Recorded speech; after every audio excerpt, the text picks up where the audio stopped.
So welcome everyone. In this video, I am going to explain about the pagination process and the sorting process of my eShop web application project. So what pagination means actually, we have several products and we have separated them into different pages and we can navigate through these buttons or clicking on the page number or these buttons. And in the sorting process, we can search for the products. If I search for this mic, and so we will get the related product. And if I want to clear the sorting, I can click clear. And we also can sort the products from newest to oldest, oldest to newest, high to low, from the quantity and low to high, and from the brand new quantity. And also we can activate or deactivate products. So if I select the oldest to newest and sort, actually these are the oldest ones. So if I select the newest to oldest, I get the newest products that I have added. And if I clear the sorting and I will add the used products, there's none because there's nothing in my the products that I have done by this user. So if I get the price low to high, I get the lowest price product and so on. And if I high to low, we get the highest price one.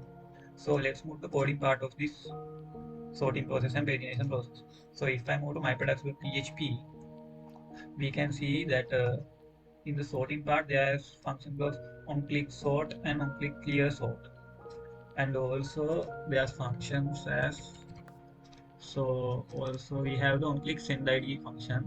So let me explain the on-click sort one. So actually this is the sort function.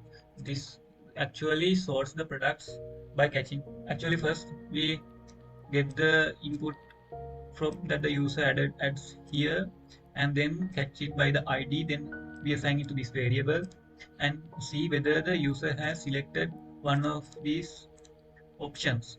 So we have separate condition if conditions for this. So and we have separate IDs for this in our my products PHP. We have B, U, and IDL, H, like that. So we get this as inputs, and then we check the conditions. And from that, after that, we will send the new form data by appending those data and check. In here we are checking the already stage change. And to clear the sort, when I click clear, the sorting is cleared. To clear that, we are using the clear sort function. It just simply reloads the window. And to change product, actually to update the product, we talked earlier about the update product. And basically for that sorting process, um,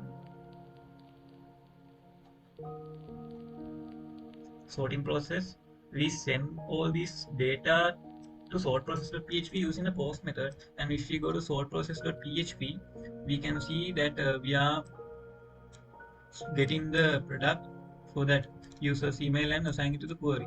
And all the data we got from the post method are assigned to different variables as well. And also the connection is required as usual in everything. And we check whether the search is empty or condition is 0 or time is 0 and quantity is 0. Like this, these are the different conditions that related to these sorting processes.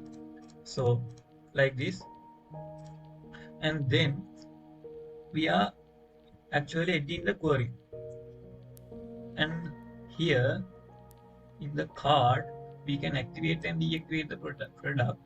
So for that, there is a different function as change status here. So in our website, web application, we can activate and deactivate product. You can see that the product is deactivated, and we can deactivate the product by using this toggle.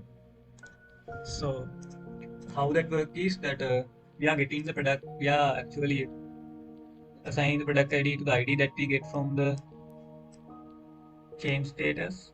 So here is the change status function that we check in our sort process PHP, and we check whether the response text is activated or deactivated.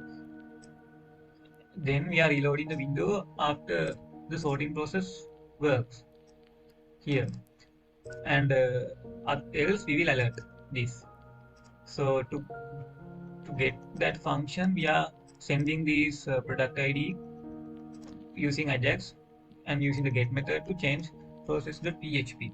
So if I take the change status process, we can see that we are getting the product ID, and then we are assigning the results we get by searching from our database to product RX variable, and we check whether if the product RS number of rows equal 1, and if so, we are doing these things within this condition. Otherwise, we will go something went wrong, try again later. So what happens inside this is that we are assigning the values that we got from the product RS to product data variable, and the status to product data status ID to status variable, and we check if the status is 1.